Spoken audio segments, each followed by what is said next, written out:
Well, whoever stole that knife from me killed Joan and Roy. Better use your magician's get-up of yours, Steve, and see if you can pull a murderer out of your top hat. Yes, I'm going back to the party and do just that.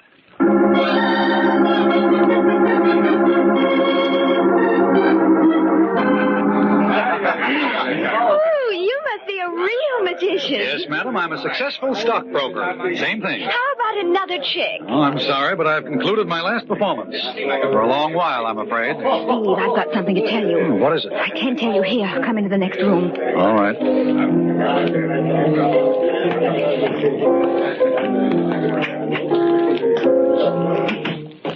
Steve, I think I know who killed Joan and Roy. Good girl. Who?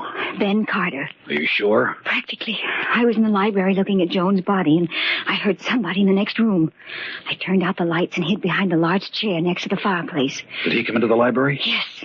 It was pitch black without the lights, but he had a flashlight with him. He played the light all over the floor as if he were looking for something. Do you know what it was? No, Steve. I was afraid to look out from behind the chair for fear he'd see me. How long was he there? Oh, about 5 minutes. I don't think he found what he was searching for, though. When he left the room, he muttered something about coming back later. Did you come right down here after he left? Oh, no. Right after he left the room, I went to the phone and called the police. Now, why did you do that? Well, I found the murderer, so it was my duty to notify them. How do you know Ben didn't hear you call? Oh, I waited until he was far enough down the hall. I even kept the lights out in case he happened to look back. How long ago did you phone? Just a few minutes ago. I came right down here to you after I called. I'll have to work fast. Come along, Marcia. I want to look at that library.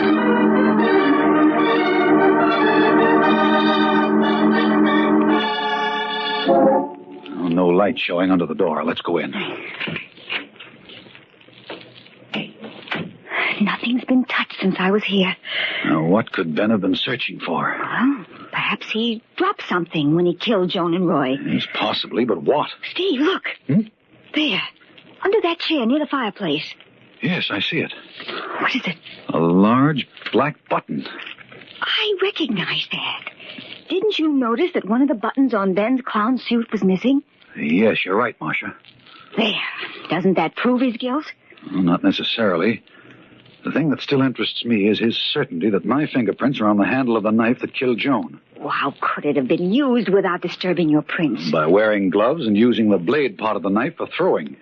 That's very clever of you, darling. If my prints are still on that knife handle, they were placed there when I used the weapon in my little act downstairs. When it was stolen from me, the prints were very carefully preserved. What are you going to do? I'm going to make a call, try to get some information on fingerprints. Let me have the inspector, please. Wait a minute. Someone's on the other extension. Who is it? Ben. He's decided not to wait till midnight as he promised me. He's a little worried. Listen. Inspector Bolden, this is Ben Carter, 116 Ocean Road. Yes, Mr. Carter. There have been 2 murders in my house. You'd better send someone out immediately. 2 murders? Both at the same time? No, they happened separately. What's going on up there? Please hurry. The murderer is still in the house. I'll watch him till you get here. We'll lock the doors. I want no one to leave before I get there. Crazy? He's giving himself up. I'm afraid he's not, Marcia. He's determined to prove me guilty. Oh, he hasn't a chance. Hasn't he? What proof do we have? Well, I saw him in this room. When Joan and Roy were killed? Of course not. But why was he sneaking around in here looking for this lost button? Well, whatever the reason, I'm afraid my goose and I are cooked quite thoroughly. Oh, no, you're not. Hey, where are you going? Quiet. There's someone at the door. I think you ought to know I called the police. They'll be here shortly. Yes, I know. We heard you on the phone, Ben. I wouldn't advise either of you to leave the house.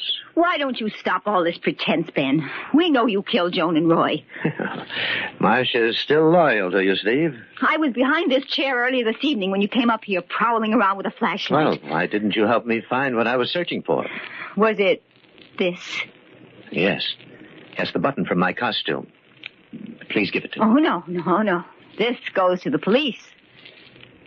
Well, Oh, don't be absurd, Marcia. I lost it up here before the ball began. I'm sorry to contradict you, Ben, but it was on your clown suit when we first came tonight. Oh, Thanks for calling the police, Ben. All right, I admit I lost it up here after Joan and Roy were killed. I wanted the button back because I knew it would look suspicious if the police found it. Mm-hmm. It's midnight. I have to end the masquerade. Yes, and we mustn't delay the master of the revels. Coming, Steve? Yes, might as well, Ben. We'll keep an eye on one another until the police decide which one of us is the murderer.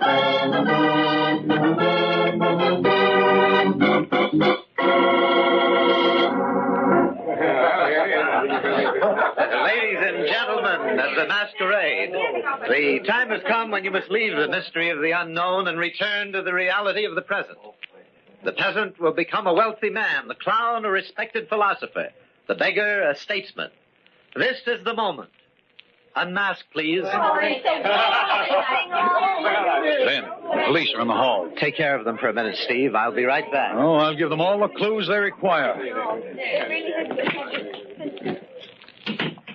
Well, what's the delay? Mr. Carter will be here in just a moment, Inspector. My name's Steve Raymond. I believe that Mr. Carter considers me the principal suspect. Did you do it? No. I hope you'll believe me. I believe no one, only evidence. Would you care to see the bodies? I want to see Mr. Carter first.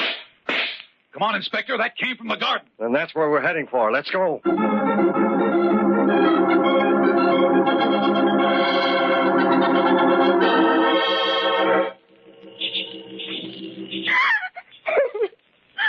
Oh, it was horrible. All right, now, calm yourself. We've no time for hysteria. Well, I was sitting here under this arbor when I suddenly heard someone moving in back of me.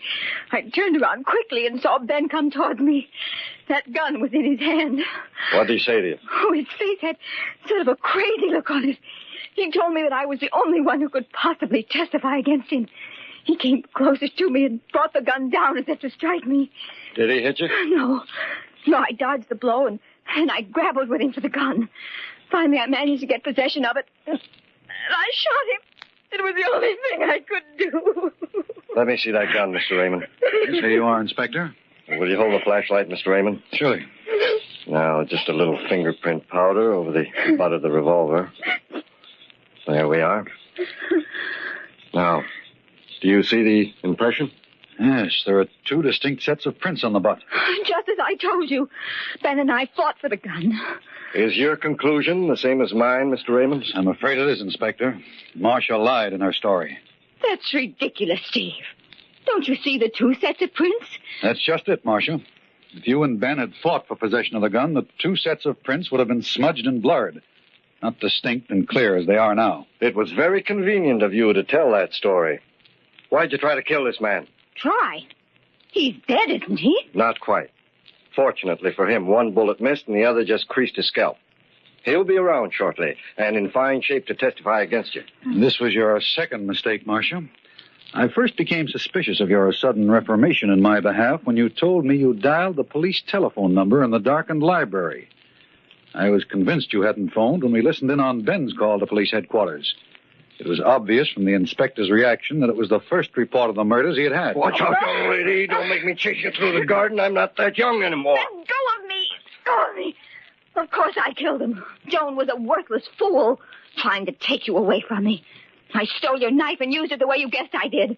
Your prints were on the handle, but Ben didn't know for certain whether they were yours. Why did you kill Roy? He accused me of killing Joan, and he told me that he had the proof to back up his charge, and I couldn't take a chance.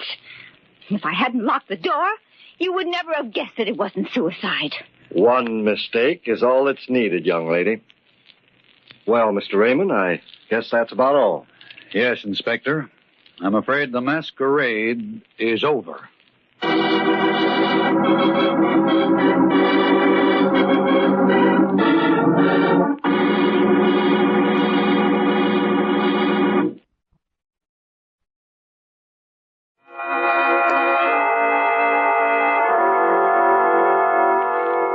From shadows and stillness, mystery weaves a spell of strangest fascination, charging the mind with doubts and fears.